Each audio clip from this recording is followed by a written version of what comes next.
Ei, se liga, episódio 79 da série Enfim, o Fim. Eu espero que você curta e também compartilhe o conteúdo aqui apresentado. E se você não está acompanhando a sequência de vídeos desde o primeiro episódio até este, que é o de número 79, não tem problema nenhum. Os vídeos estão todos à disposição da série Enfim, o Fim, no canal do YouTube PR Dudu Batista. Então fica aqui o convite para você maratonar a série estudando o livro do Apocalipse, que só vai fazer bem para a sua vida. Aqui no capítulo 11, ainda objeto do nosso estudo, no verso 13, é citado a 10ª parte da cidade. Presta atenção. No capítulo 2 de Daniel, as pernas de ferro representam o Império Romano. Na sequência, vem os pés, metade ferro e metade barro, significando que o Império Romano não seria conquistado por um outro império como os anteriores sofreram a conquista, mas o Império Romano seria dividido, razão pela qual os pés funcionam sendo demonstrados como metade ferro, metade barro. No ano 476 depois de Cristo, Rômulo Augusto foi o último imperador romano. Depois dele, o Império Romano se dividiu em várias partes. A França é exatamente uma destas divisões. É a 10ª parte, ou seja, uma dentre 10 partes nas quais se dividiram o Império Romano. Diante desse cenário, entendemos porque representa a 10ª parte. O terremoto foi exatamente o que essa 10ª parte fez, estabeleceu no mundo com a Revolução Francesa, com o massacre de São Bartolomeu, 8.000 mortos na cidade de Paris, quando o sino tocou às 2 horas da manhã. Um verdadeiro escândalo ocorreu. O massacre de São Bartolomeu, 18 de agosto de 1572.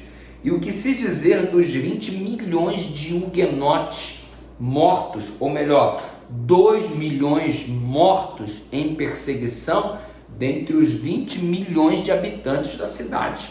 Olha só, uma população de cristãos que perderam a vida por causa da fé. E a França tentando riscar o nome de Deus da história por intermédio do seu decreto de Assembleia Legislativa, conforme citado em vídeos anteriores. E estamos chegando aqui ao capítulo 11, no verso 10, quando é citado assim: os que habitam sobre a terra se alegrarão por causa da morte das 2 testemunhas, se alegrariam por causa da não mais consideração da palavra de Deus como sendo verdade de regra, de fé e de prática? Será? E eles se ergueram sobre, e o verso 10 continua dizendo, por causa da morte das 2 testemunhas estariam se alegrando, e realizarão festas e enviarão presentes uns aos outros, porque esses 2 profetas atormentaram os que moram sobre a terra. De que forma essa celebração ocorreria? Se você olhar a história francesa, você vai identificar algumas coisas que corroboram para a compreensão do versículo 10 que acabamos de ler do capítulo 11.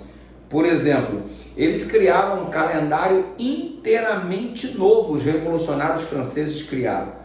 Ok? Não começaria no nascimento de Jesus o ano, né? Não começaria com o nascimento de Jesus, mas o primeiro ano da própria Revolução. A Revolução daria então o start para o início de um novo ano.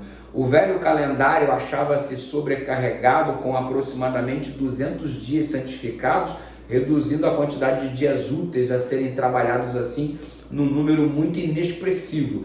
Então resolveram arrancar a religião, né, da história francesa e reduziu então drasticamente os dias úteis dos trabalhadores com essa questão de 200 dias de feriados de santos. E eles acabaram com isso, né? O domingo foi mandado por um montão de entulho juntamente com os tênues fios que porventura ainda vinculavam o sábado bíblico.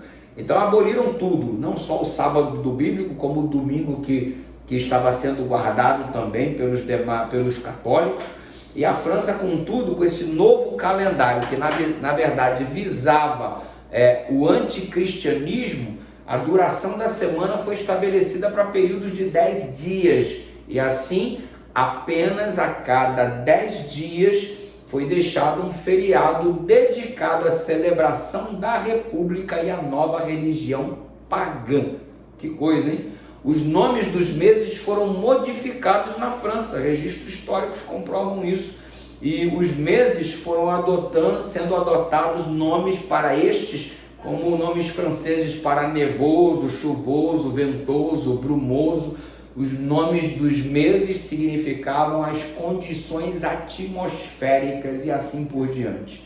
O povo de uma das seções da cidade realizou uma efervescente celebração ao acender uma fogueira para queimar os confessionários, os livros religiosos usados na igreja, e outras seções de Paris espalharam a notícia de que estavam renunciando ao cristianismo da França.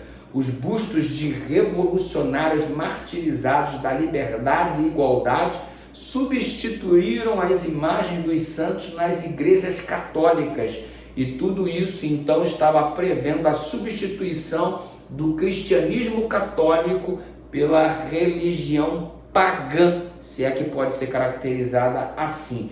Só para você ter uma ideia quanto ao desprezo apresentado pelas coisas religiosas, em Lyon o prefeito morreu, as suas cinzas foram carregadas em procissão para um altar externo, levaram um jumento com um crucifixo e um evangelho amarrado no rabo.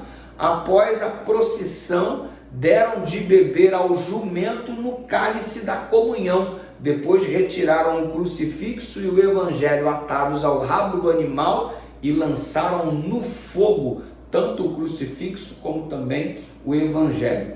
Esta nação, a França, foi a primeira da Europa a revoltar-se contra a única forma de cristianismo conhecida então, para proclamar então a eliminação dele. Oficialmente a França estava abolindo a religião cristã. São as atitudes tomadas pela besta que surge do abismo para eliminar as duas testemunhas apresentadas no capítulo 11 do Apocalipse, a saber, a palavra de Deus. Tudo que dava uma certa ênfase à religião cristã estava sendo jogado na lata do lixo pelo Império Francês. É o desenvolvimento do nosso estudo do capítulo 11 do livro do Apocalipse. Vamos continuar juntos no próximo vídeo.